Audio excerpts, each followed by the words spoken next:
81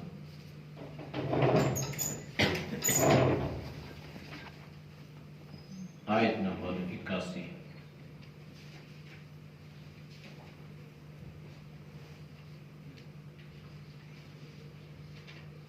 اعوذ باللہ من الشیطان الرجیم بسم اللہ الرحمن الرحیم ارجعوا إلى أبيكم فقولوا يا أبانا إن ابنك سرق وما شهدنا إلا بما علمنا وما كنا للغيب حافظين واسأل القرية التي كنا فيها والعير التي أقبلنا فيها وإنا لصادقون قال بل سولت لكم أنفسكم أمرا فصبر جميل عسى الله أن يأتيني بهم جميعا إنه هو العليم الحكيم وتولى عنهم وقال يا أسفا على يوسف وابيضت عيناه من الحزن فهو كظيم قالوا تالله تفتأ تذكر يوسف حتى تكون حرضا أو تكون من الهالكين قال إنما أشكو بثي وحزني إلى الله وأعلم من الله ما لا تعلمون صدق الله العظيم. ترجمہ ارجعوا لوٹ جاؤ الی ابیکم اپنے باپ کی طرف فقولوا پس کہو یا ابانا اے ہمارے ابا ان ابنکا بے شک تیرا بیٹا سارا کا اس نے چوری کی وما شہدنا اور ہم گواہ نہیں ہیں الا مگر بما علمنا جو ہم جانتے ہیں وما کننا اور نہ تھے ہم للغیب پس سے پردہ باتوں کی حافظین حفاظت کرنے والے واسأل القریہ پوچھ لے بستی والوں سے التی وہ جو کننا تھے فیہا اس میں والعیر التی اور وہ قافلے والے اقبلنا فیہا جس میں ہم تھے وَإِنَّا لَصَادِقُونَ اور بے شک ہم سچ بولنے والے ہیں قال فرمایا بل سولت بلکہ تم نے بنا لی لکم تمہارے لیے نفسکم تمہارے جی نے امرن کوئی بات فصبر جمیل پس صبر ہی بہتر ہے عسى اللہ شاید کہ اللہ ان یأتینی لے آئے میرے پاس بہم انہیں جمیعاً اکٹھے انہو بے شک وہ هو العلیم وہ جانتا ہے الحکیم وہ حکمت والا ہے وتولا اور پھر گئے عنہم ان سے وقال اور کہا یا اسفا اے افسوس علی یوسف یوسف پر وابیضت عیناہ سفید ہو گئی ان کی آنکھیں من الحزن غم سے فہو کظیم پس وہ دل میں گھٹ رہے تھے قالو کہنے لگے تاللہ اللہ کی قسم تفتو نہ چھوڑے گا تو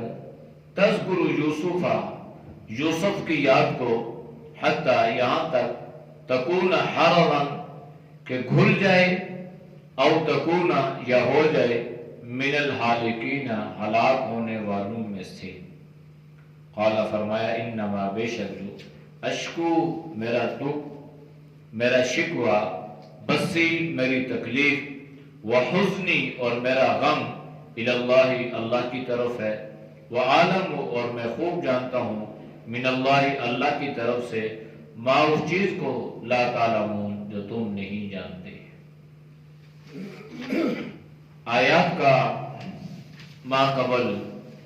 آیات کے ساتھ ربط یہ تھا کہ بھائی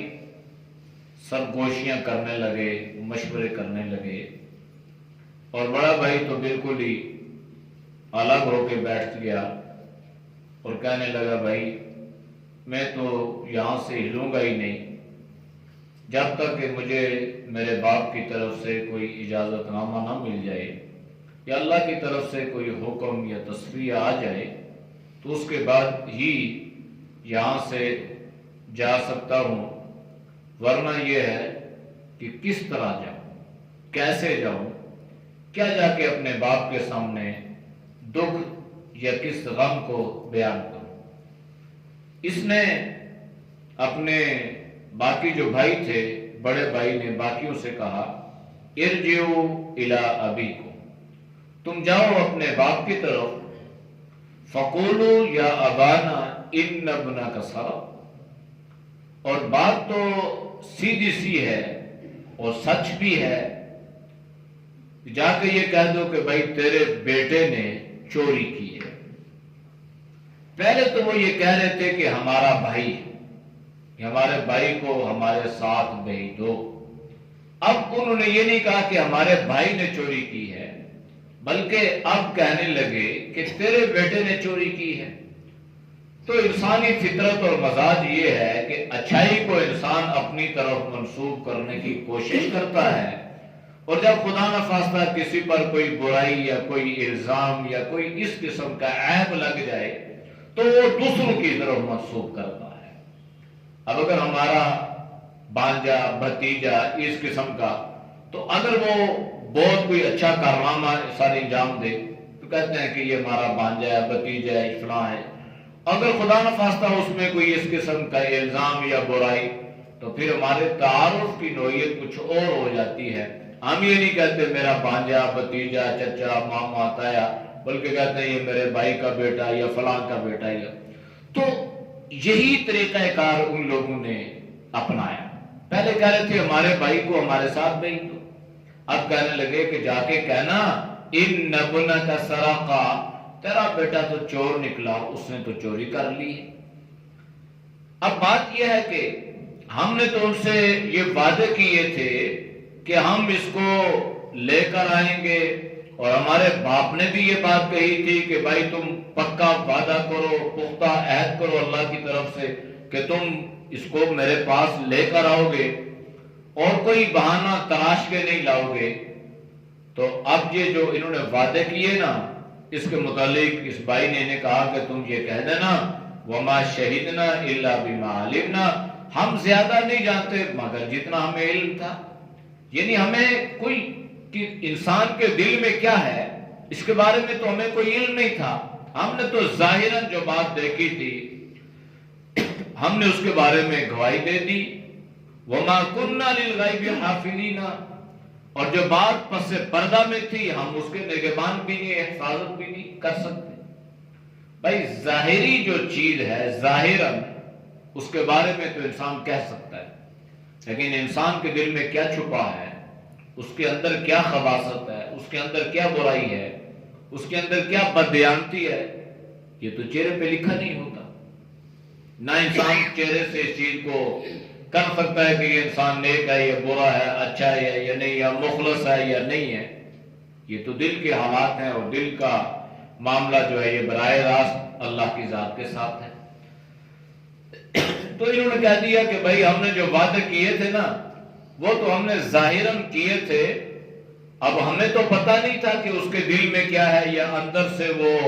کیا ذہن رکھتا ہے، اور اندر سے اس نے چوری کر لی ہے۔ اب ہم اس کے بارے میں تو کوئی حفاظت کرنے والے نہیں تھے، ہم تو ظاہر کے مکلف تھے کہ ظاہری اعتبار سے ہم اس کی حفاظت کرتے، پوری کوشش کرتے، لیکن اب اس نے یہ حرکت کی ہے تو اب تو اس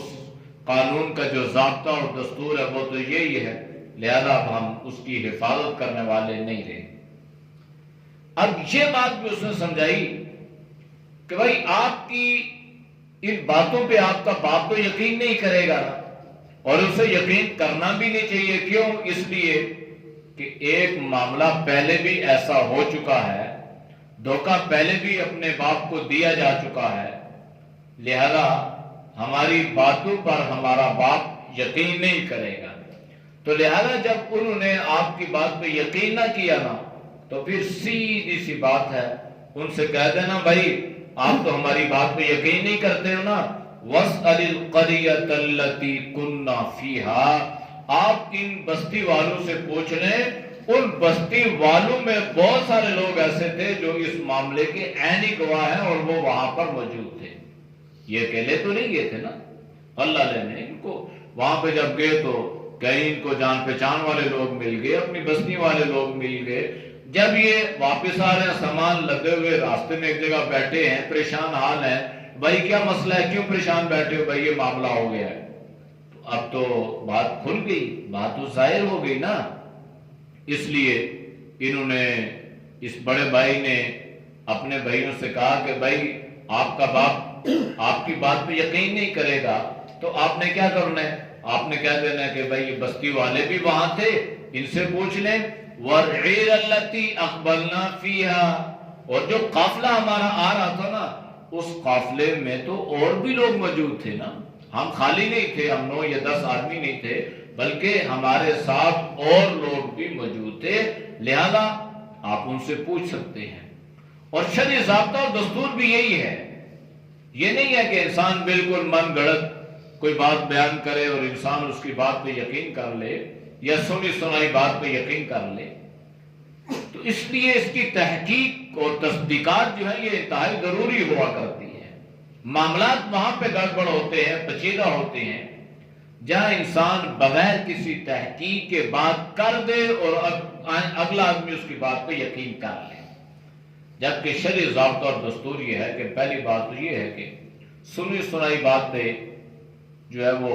یقین مت کرو، یا سنی سنائی بات کو یوں ہی ہوا میں مت اڑا دو کہ آپ نے کان سے سنی، آپ نے اس بات کو آگے پھیلا دیا، پھر آگے پھیلا دیا، اب پتہ ہی نہیں ہے بھائی یہ بات ہے بھی نہیں. جیسے ہمارے اس زمانے میں یہ سوشل میڈیا کا زمانہ ہے، اس میں اکثر لوگ احادیث مبارکہ یا اقوال صحابہ کو نقل کرتے رہتے ہیں. اب وہ ساری چیزیں ایسی ہوتی ہیں کہ جو وہ حدیث نہیں ہوتی، لیکن لوگ اس کو یہ بنا کے بھائی اتنے آدمیوں کو سینڈ کریں گے تو یہ ہوگا، اور اگر نہیں کریں گے تو آپ کا نقصان ہو جائے گا، اور اس نے فلاں آدمی نے، فلاں شیخ نے جو ہے یہ خواب دیکھا ہے اور اس نے یہ کہا ہے اور یہ کہا ہے. تو آدمی اس طریقے سے آگے سے کرتا اور سنی سنائی بات کو بغیر کسی تحقیق کے وہ پھیلا رہا ہے. اور نبی کریم صلی اللہ علیہ وسلم نے ارشاد فرمایا کہ انسان کے جھوٹا ہونے کے لیے یہی بات کافی ہے کہ وہ سنی سنائی بات کو پھیلا دے. یعنی بات تو انسان سنتا ہے نا، لیکن سن کر اس کی تحقیق کرتا ہے، پھر اگر وہ بات پھیلانے والی ہو تو پھیلانا بھی چاہیے، اور اس کو پھیلانے میں اگر کچھ فوائد ہو تو اس کو لازمی اس کو پھیلانا چاہیے. لیکن خام خواہ فتنے یا شر والی باتوں سے انسان اپنے آپ کو بھی بچائے، اپنی بات کو بھی بچائے اور اپنی ذات کو بھی بچائے. اس لیے نبی کریم صلی اللہ علیہ وسلم نے اس بارے میں بہت احتیاط کی ہے. یہاں تک ایک مرتبہ اللہ کے نبی اپنی پھپھی صاحبہ کے ساتھ بات چیت کر رہے ہیں، دور سے حضرت عمر رضی اللہ تعالیٰ عنہ کو صحابی گزرے تو اللہ کے نبی نے ان سے فرمایا کہ میں اپنی پھپھی سے بات چیت کر رہا تھا. پھپھی چونکہ محرمہ ہے، تو وہ حیران ہوئے کہ اللہ کے نبی آپ کے بارے میں انسان کے ذہن میں کوئی شک یا شبہ آ سکتا ہے خدا نخواستہ؟ تو اللہ کے نبی نے فرمایا یہ شیطان انسان کا بڑا دشمن ہے، یہ انسان کی ایک ایک رگ میں ریشے میں سرایت کرتا ہے، خون کے ساتھ دوڑتا ہے، تو کیا پتا کسی کے ذہن میں کبھی کوئی شک یہ ڈال ہی دے. تو اسی اللہ کے نبی نے بھی فرمایا اتقوا التہمت، ایسی جگہوں سے انسان اپنے آپ کو بھی بچائے، یعنی اپنی ذات کو بھی بچائے اور اپنی بات کو بھی بچائے. تو اس لیے انہوں نے ایک ضابطہ دستور، بھائی آپ ہماری بات پہ تو یقین نہیں کریں گے، لہذا بطور دلیل، بطور گواہ یہ بستی والے بھی ہیں، آپ ان سے بھی پوچھ لیجئے، اور یہ قافلے والے جن میں ہم تھے آپ ان سے بھی پوچھ لیں۔ اور صورت عالیہ ہے وَإِنَّا لَصَادِقُونَ، ہم سچے ہیں۔ اور صحیح بات یہ ہے کہ اس مرتبہ یہ سچے بھی تھے، لیکن انسان ہے نا، جب انسان جھوٹ بولتا ہے نا تو جھوٹ بولتے بولتے اگر انسان کبھی سچ بھی بولے گا تو انسان اس کی بات پہ یقین نہیں کرے گا۔ جیسے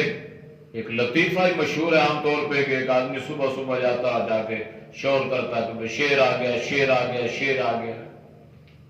وہ جنگل میں جاتا ہے، لوگوں کا مال مویشی جو ہوتا ہے نا وہ عمومی طور پر اسی طرح لوگ چھوڑ دیتے ہیں اور جنگلوں میں، تو لوگ بھاگے بھاگے آتے اس کی طرف، بھائی بچاتے اپنے بکریوں کو جو جانور وغیرہ سے، تو آگے جاتے پتہ چلتا کچھ بھی نہیں تھا۔ تو ایک مرتبہ حقیقت میں شیر آیا، سچ میں شیر آ گیا، اور اس نے آوازیں لگائی، کوئی اس کی طرف آیا ہی نہیں ہے۔ بعد میں پتہ چلا کہ نہ وہ رہا نہ اس کا ریوڑ رہا۔ لوگوں نے بتایا کہ بھائی یہ تو روزانہ اسی طرح کے پاٹ کرتا تھا، آج اگرچہ شیر آیا لیکن اس کی بات پہ یقین نہیں کیا، اس لیے کہ یہ سچا نہیں تھا، یہ جھوٹا تھا۔ اب یہ تھے تو جھوٹے، پہلے تو انہوں نے فراڈ کیا تھا نا، لیکن اس بار یہ اپنے معاملے میں سچے تھے۔ جو ظاہراً جو صورتحال بنی تھی نا اس میں یہ 100% سچے تھے کہ حضرت بنیامین پر، حضرت یوسف کے بھائی پہ چوری کا الزام لگا تھا، اور وہ مسروقہ مال ان کے سامان سے برآمد ہوا تھا۔ لہذا یہ کہہ رہے ہیں بھائی ہم تو سچے ہیں، لیکن سچ کے باوجود آپ یقین نہیں کریں گے۔ تو یہ انسانی فطرت ہے کہ انسان جب جھوٹ بولنے کا عادی ہو جائے، وہ سچ بھی بولے تو تب بھی انسان اس کی بات پہ یقین نہیں کرتا۔ اس لیے اللہ کے نبی نے فرمایا اِنَّ الصِّدْقَ يُنْجِي وَالْكِذْبَ يُهْلِكُ، سچائی میں ہی خیر ہے، سچائی میں ہی نجات ہے، اور جھوٹ کے پاؤں نہیں ہوتے، اور جھوٹ انسان کو ہلاک کرتا ہے۔ حضرت یعقوب علیہ السلام نے جب یہ قصہ سنا تو آپ نے فرمایا قالا، فرمایا بل نہیں بلکہ، یعنی یہ جو بات تم کہہ رہے ہو نا یہ کوئی قابل یقینی بات نہیں ہے۔ سولت لکم انفسکم امرا، تمہارے جی نے کوئی اور کام یا کوئی اور تدبیر اختیار کر لی ہے، یعنی یہ تم نے ہی خود کوئی ایسا قصہ کہانی گھڑ لی ہے، بنا لی ہے۔ میرا دل اس بات کو تسلیم کرنے کے لیے تیار نہیں ہے۔ ایک بات تو یہ ثابت ہوئی کہ اگر وہاں پہ یہ الزام لگا تھا اور حقیقت میں بیٹے بھی سچے تھے اور ان کے سامان سے یہ چیز مسروقہ پیالہ بھی برآمد ہوا تھا، لیکن حضرت یعقوب اللہ کے پیغمبر ہونے کے باوجود علم غیب نہیں رکھتے۔ اگر غیب کا علم ہوتا تو یہ پہلی مرتبہ بھی کہہ دیتے بھائی تم جھوٹ بول رہے ہو، حضرت یوسف کو تم نے کنویں میں پھینکا ہے، اور یہاں بھی کہہ دیتے کہ نہیں ایسی بات نہیں ہے، تم جھوٹ بول رہے ہو، وہ چور نہیں ہے۔ اور دوسری بات یہ بھی ہے کہ حضرت یعقوب نے علیہ السلام نے یہ بات اتنے وثوق سے فرمائی اس لیے کہ یہ جانتے تھے کہ میرا بیٹا ہے، میری تربیت میں رہ کے وہ چور کیسے ہو سکتا ہے۔ انسان کو اپنے حالات کے بارے میں علم ہوتا ہے نا، اور بالخصوص اپنی اولاد کے بارے میں علم ہوتا ہے کہ بھائی یہ مر جائے چوری نہ کرے تو یہ کیسے چوری کر سکتا ہے، اور اسے چوری کرنے کی ضرورت ہی کیا تھی۔ تو اس لیے حضرت یعقوب نے ان کی بات کا گویا نفی کر دی، ان پہ یقین نہیں کیا، اور کہنے لگے ٹھیک ہے تمہارے نفسوں نے کوئی بات بنا لی ہے، اور بات یہ ہے کہ فصبر جمیل کے علاوہ میرے پاس کوئی راستہ بھی نہیں ہے، یعنی بہترین صبر کروں گا۔ اور علماء مفسرین نے لکھا ہے کہ صبر اسی چیز کا نام ہے، فصبر جمیل، یعنی صبر ہے ہی یہی۔ اب یہ نہیں ہے کہ اطلاع ملی ہاں جی کیا ہو گیا، وہ فلاں آدمی فوت ہو گیا جی، بیٹا بیٹی ماں باپ بہن بھائی، جس کا انسان کو زیادہ دکھ یا افسوس ہوتا ہے۔ اب اطلاع ملتی ہے پہلے خوب جتنا آسمان سر پہ اٹھانا تھا اٹھاتے ہیں، چیخیں مارتے ہیں، روتے ہیں، واویلا کرتے ہیں، شور مچاتے ہیں، عورتیں بہن کرتی ہیں، گلے پھاڑتی ہیں، بال نوچتی ہیں، اور پھر کہتے ہیں جی صبر ہی کیا؟ یہ صبر نہیں ہے، اس چیز کا نام صبر نہیں ہے۔ صبر یہ کہ جب انسان کو خبر ملی تو انا للہ و انا الیہ راجعون، بس کوئی بھی ہے، اور اس کے علاوہ انسان کے لیے کوئی راستہ ہی نہیں ہے۔ اب حضرت یعقوب کی آزمائشیں ہو رہی تھی نا، تو گویا اللہ ان کے صبر کو ہی آزما رہا تھا۔ تو پہلے بھی صبر، اللہ نے اس میں بھی کامیابی عطا فرمائی، آگے بھی کرائے گا۔ اب بھی فرمایا کہ بھائی میرے پاس کوئی راستہ نہیں ہے، میں صبر جمیل، بہترین صبر کروں گا، یعنی تمہاری اس بات پہ میں لے کے یعنی ایسا نہیں کروں گا، بس صبر ہی کروں گا۔ عَسَى اللَّهُ أَن يَأْتِيَنِي بِهِمْ جَمِيعًا، یہ بڑے عجیب الفاظ ہیں، اللہ نے حضرت یعقوب علیہ السلام کی زبان مبارک سے نکلوائی۔ فرمانے لگے مجھے امید ہے، یہ عصا جو ہے نا، یہ امید کے معنی میں بھی آتا ہے، ممکنات کے معنی میں بھی آتا ہے، یعنی ممکن ہے یا شاید یا مجھے امید ہے ان یأتینی بہم جمیعا، کہ ان کو اکٹھا میرے پاس میرا اللہ لے کے آئے گا۔ اب بات تو حضرت یوسف کو بعض مفسرین نے لکھا ہے کہ 40 سال گزر چکے ہیں، بعضوں نے لکھا ہے 80 سال کا عرصہ گزر چکا ہے۔ 80 یا 40 سال کے بعد جب یہ دوسری پریشانی حضرت یعقوب علیہ السلام پہ پڑتی ہے نا، تو فرمانے لگے کہ ان کو اللہ، مجھے امید ہے، یقین ہے کہ یأتینی بہم جمیعا، ان کو اکٹھا اللہ میرے پاس لے کر آئے گا۔ کیوں؟ اس لیے کہ انہ هو العلیم، وہ اللہ مجھے بھی جانتا ہے اور اللہ انہیں بھی جانتا ہے۔ اور اللہ نے ایسا کیوں کیا؟ الحکیم، اللہ کی حکمت ہے۔ حضرت یوسف علیہ السلام باوجود شاید مصر بننے کے اپنے باپ کو اپنی خبر سے آگاہ نہ کر سکے، اس لیے کہ اللہ حکیم ہے۔ اور حضرت یعقوب علیہ السلام کے ذہن میں اللہ نے یہ بات نہ آنے دی کہ بھائی جدھر یہ گئے تھے جا کے دیکھو تو صحیح نا، تلاش تو کرو نا میں۔ اللہ نے اس بات کو مخفی رکھا اس لیے کہ اللہ حکیم ہے۔ تو اللہ کی حکمتیں ہوتی ہیں، تو فرمایا کہ اللہ بڑا حکیم ہے، حکمتوں والا ہے، اللہ حالات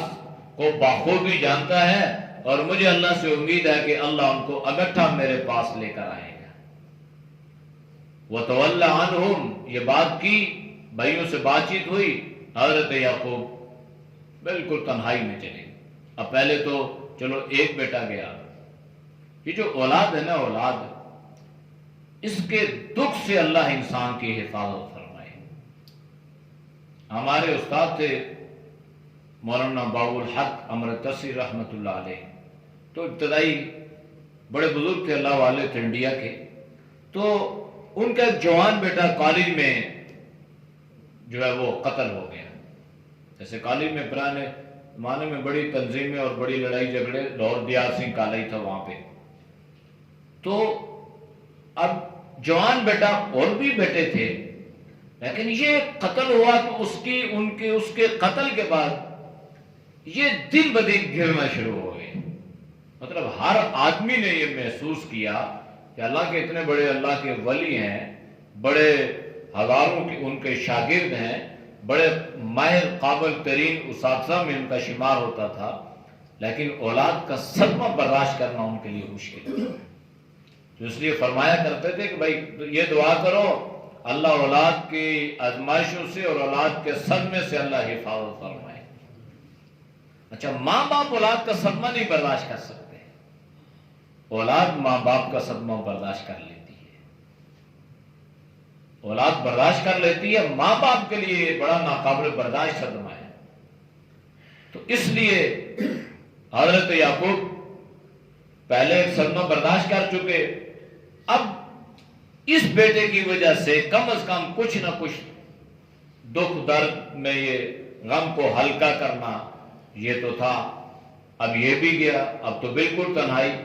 تو قرآن یہ کہہ رہا ہے وَتَوَلَّ عَنْهُمْ، بس ان سے پھر گئے، یعنی بالکل ان سے جدا ہو گئے، یعنی تنہائی میں چلے گئے۔ وَقَالَ يَا أَسَفَ عَلَى يُوسُفَ، اب مفسرین نے لکھا ہے کہ 40 سال یا 80 سال کے بعد حضرت یعقوب بجائے بنیامین کے یاد کرنے کے اب نیا غم، نیا دکھ، وہ زخم تازہ ہو گیا اور کہنے لگے اے یوسف۔ وہ کیسی عجیب ان پر ایک کیفیت طاری ہوئی ہوگی نا۔ یہ تو لوگ کہتے ہیں نا صبر، یہ دکھ، یہ غم، یہ کیفیات ویسے سمجھ میں نہیں آتی، جب پڑتی ہے نا معاملہ تب پتہ چلتا ہے صبر کیا اور غم کیا اور دکھ کیا ہے۔ اللہ اسے حفاظت فرمائے۔ فرمایا یا صفا علی یوسف، اے افسوس اے یوسف۔ اب یاد کس کو کرنا تھا؟ نیا غم تھا، تازہ غم تھا۔ یہ یاد کرنے کے بجائے وہ پرانی بات حضرت یوسف کو یاد کرنا شروع کیا۔ وَبِيَضَّتْ عَيْنَاهُ، اور اتنا یاد کیا، اتنا یاد کیا کہ ان کی آنکھیں سفید ہو گئیں۔ یعنی اتنا روئے نا من الحزن، غم سے۔ اور محققین کہتے ہیں کہ جب انسان کی آنکھوں سے آنسو زیادہ جاری ہو جائے نا تو یہ بینائی ختم ہو جاتی ہے، بینائی ختم ہو جائے۔ اتنا روئے کہ ان کی آنکھیں جو ہے ان میں سے پانی ختم ہو گیا، آنکھیں سفید ہو گئی، آنکھوں کی بینائی ختم ہو گئی۔ فَهُوَ كَظِيمٌ، وہ دل ہی دل میں گھٹ رہے تھے۔ یعنی دو چیزیں ہوتی ہیں نا، ایک ہوتا ہے انسان پہ غم پڑا، دکھ آیا تو انسان اپنے دکھ کو کسی کے سامنے بیان کرتا ہے، تو جب یہ بیان کرتا ہے نا تو اس کا تھوڑا سا غم یا دکھ یہ ہلکا ہوتا ہے۔ اسی لیے یہ تعزیت کیا ہے، اسی چیز کا نام ہے نا کہ آپ جائیں، جا کے اپنے جاننے والے کے پاس، دوست احباب جو بھی ہے، آپ بیٹھیں، آپ کچھ باتیں ان کی سنائیں، کچھ اپنی سنائیں، کچھ ان کے غم کو، دکھ کو، درد کو شیئر کریں، بانٹنے کی کوشش کریں، تو اصل تو یہ چیز ہوتی ہے۔ تو افوا کظیم، ان کی کیفیت یہ تھی کہ یہ تنہائی میں تھے، افسردہ بھی تھے، اور دوسری بات یہ تھی کہ یہ کسی کو اپنا غم اور دکھ بتاتے بھی نہیں تھے۔ یعنی یہ شیئر نہیں کیا انہوں نے اس کے بعد، آج کے بعد، یعنی جب یہ بیٹو نے یہ معاملہ کر دیا نا تو بس تنہائی میں دل میں یاد کر رہے ہیں اور رو رہے ہیں۔ بیٹو نے جب یہ صورت دیکھی تو کہنے لگے قالوا تاللہ، کہنے لگے اللہ کی قسم ہے، تفتؤ تذکر یوسف، کہ آج تک آپ نے یوسف کے تذکرے کو یاد کرنا نہیں چھوڑا۔ یعنی 40 سال یا 80 سال ہو چکے ہیں، ابھی تک یوسف۔ ہم تو یہ سوچ رہے تھے کہ یوسف کا کام تمام کر کے ہم تو بڑی خیر میں رہیں گے یا بڑی عیاشی میں رہیں گے، لیکن آج تک آپ نے یوسف، اور ان کو یہ نہیں پتا تھا کہ ہم یوسف سے 2 مرتبہ مل کے بھی آ رہے ہیں، اور ان کو یہ بھی پتا نہیں تھا کہ اسی یوسف نے ہمارے اوپر احسانات کر دیے، جس کو ہم نے موت کی وادی میں اتارا تھا، وہی اسی کو اللہ نے ہمارے لیے مربی بنا کے بھیج دیا۔ حتی تکون حرضا، یہاں تک کہ آپ گھل جائیں، حرض یعنی آپ بالکل اس غم اور اس دکھ کی وجہ سے ایسے ہو جائیں کہ آپ کی جان ہی چلی جائے، یعنی آپ یہاں تک یوسف کو یاد کر رہے ہیں۔ او تکون من الحالکین، یا آپ ہلاک ہونے والوں میں سے ہو جائیں۔ یعنی دکھ سے انسان کے دل پہ اثر پڑتا ہے نا۔ اب آج کل کہتے ہیں بھائی بلڈ پریشر ہو گیا، بھائی آپ نے کوئی ٹینشن لی، کوئی غم لیا، کوئی دکھ لیا، اس کے علاوہ بھی بہت ساری چیزیں ہیں جس کی وجہ سے بلڈ پریشر، غذا کی وجہ سے ہے، کہیں اور بد پرہیزی کی وجہ سے ہے، ضروری نہیں ہے، لیکن عمومی طور پر دکھ اور غم ایک ایسی چیز ہے جو فوراً انسان کے دل اور دماغ پہ اٹیک کرتا ہے۔ تو اس لیے انہوں نے کہا کہ بھائی آپ چھوڑ دیں تذکرہ، ابھی تک یوسف کو یاد کر رہے ہیں، تو آپ تو اگر یہی حال رہی تو آپ تو بس فارغ ہو جائیں گے، ہلاک ہو جائیں گے۔ جب یہ بات سنی نا تو حضرت یعقوب نے کس عاجزی سے فرمایا ہوگا کہ انما اشکو بثی وحزنی الی اللہ، بھائی تمہیں کیا تکلیف ہے، یا تمہیں میرے غم یا دکھ سے کیا سروکار ہے؟ آج آ کے تم شاد بننے لگے ہو اور آ کے کہنے لگے ہو تم بھول گئے ہو، اور تمہارے آگے میں نے نہ کوئی شکوہ کیا، نہ کوئی شکایت کی، نہ میں نے تم سے اپنے دکھ کے بارے میں یا اپنے بچوں کے بارے میں کوئی ذکر کیا، تمہیں کیا پرابلم؟ انما اشکو بثی، میری شکایت یا میرا شکوہ یا میرا معاملہ، میری تکلیف کا،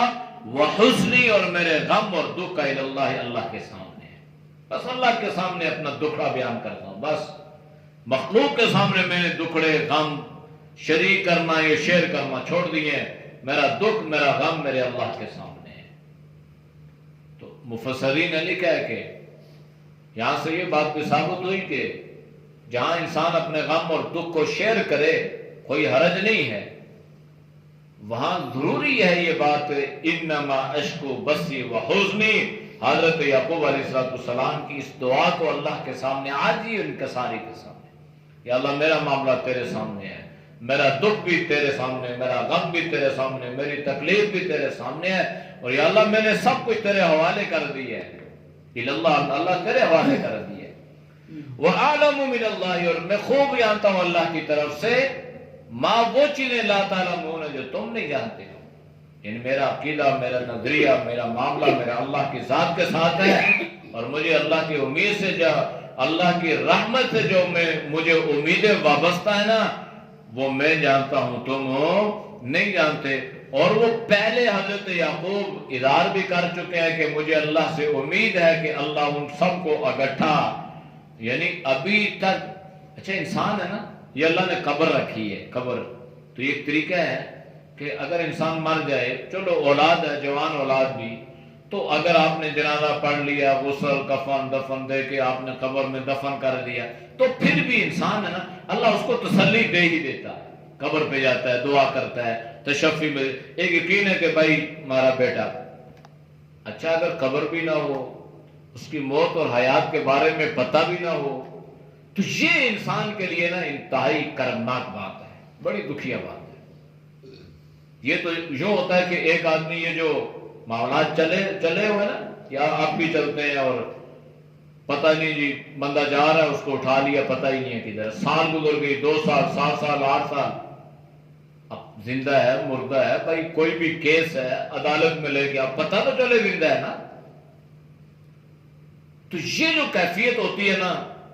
یہ سب سے زیادہ اذیتناک ہوتی ہے۔ پتہ چل جائے دنیا سے رخصت ہو گیا، پھر بھی اللہ تسلی دے دیتے ہیں، اب پتہ نہیں ہے زندہ ہے یہ مردہ ہے، مر گیا یہ ہے، اگر ہے تو پتہ نہیں کس حالت میں ہوگا۔ وہ جو اس کے پیچھے والے ہیں نا، ماں باپ اولاد ساری، وہ یہی سوچ کے وہ بجانا پتہ نہیں زندہ رہتا ہے یا نہیں رہتا، یہ اس سے پہلے چلے جاتے ہیں۔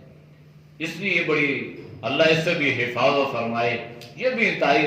جو ہے اذیت والی بات ہے۔ تو فرمایا مجھے اللہ کی رحمت سے جو امیدیں وابستہ ہیں، یہ جو میں جانتا ہوں تم نہیں جانتے۔ اعوذ باللہ من الشیطان الرجیم، بسم اللہ الرحمن الرحیم، ارجعوا الى ابیکم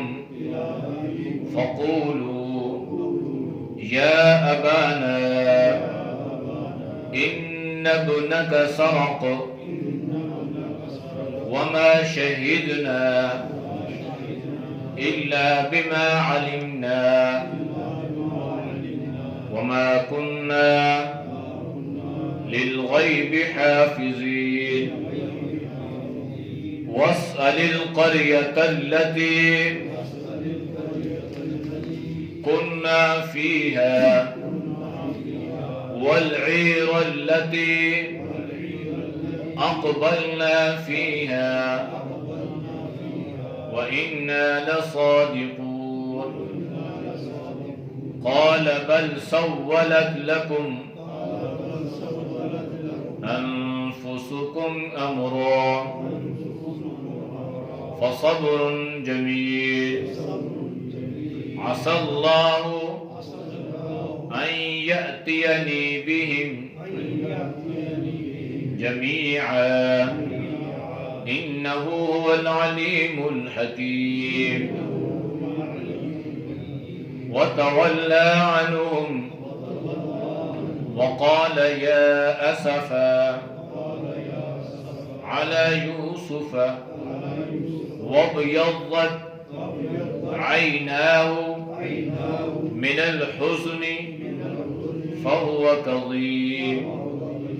قالوا تالله تذكر يوسف حتى حرضا أو تكون من الهالكين قال إنما أشكو بثي وحزني إلى الله وأعلم من الله ما لا تعلمون صدق الله. الحمد لله رب العالمين والعاقبة للمتقين والصلاة والسلام على النبي الأمي وعلى آله وصحبه أجمعين. یا اللہ ہم سب کے صدر اکبر گناہوں کو معاف فرما، گناہوں سے حفاظت فرما. اے اللہ نیک اعمال کی توفیق نصیب فرما، برے اعمال سے، برے خیالات سے، برے راسوں سے اللہ تو ہم سب کی حفاظت فرما. یا اللہ تو سب کی جان کی، مال کی، ایمان کی حفاظت فرما. یا اللہ جو بے گناہ لوگ قید میں ہیں، یا اللہ کہیں پر بھی ہیں، اللہ ان کی رہائی کے غیب سے اسباب پیدا فرما. اے اللہ اولاد کی طرف سے آنے والی آزمائشوں سے اور امتحانوں سے اللہ ہر والدین کی حفاظت فرما. یا اللہ اولادوں کو نیک صالح احمدی فرما بردار بنا. اے اللہ ان کو دین کا داعی، دین کا مبلغ بنا. ہر فتنے سے، ہر شر سے، بے حیائی سے، فحاشی سے، عریانی سے اللہ تو سب کے حفاظت فرما. وصلی اللہ تعالی علی النبی الأمی وعلی آلہ وصحبہ اجمعین برحمتک یا ارحم الراحمین.